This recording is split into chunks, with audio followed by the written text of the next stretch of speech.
The Attorney General Chambers had acknowledged receipt of a report from the State's Asset Recovery Unit, which recommended charges be brought against some of those alleged Prattville 2 fat cats. Attorney General Basil Williams at that juncture revealed that given the nature of the allegation, both criminal and civil charges could be laid. In this regard, the unease has started, with many awaiting the arraignment of persons said to be guilty of these offences. Minister Williams said the State Assets Recovery Unit is readying its case and will signal when the investigations are fully completed. But Prattville 2, the investigations are ongoing. You know that as the Saru had initiated that investigation, and it's a question of getting the evidence in, and as soon as they are ready, they will indicate their situation. In relation to the Red House deal, the Legal Affairs Minister provided the following update. House, as you know, I met on the request of Mr. Haider Ali with he and Mr. Ramkaran.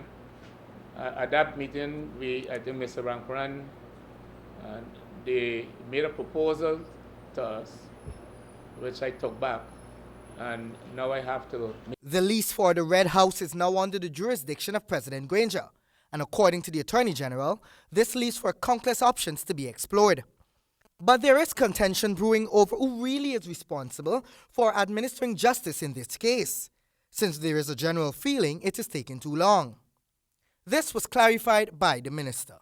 The authority for investigating crime in Ghana and preventing crime is the Ghana Police Force. And that force, the minister, is the Minister of Public Security. So I want you to always remember that.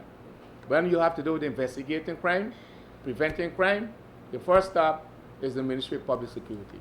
When it comes to charging people for criminal offenses, that stop is the Director of Public Prosecutions, not the Attorney General of Ghana. Williams said the legislation to empower the State's Asset Recovery Unit is already on the drawing board.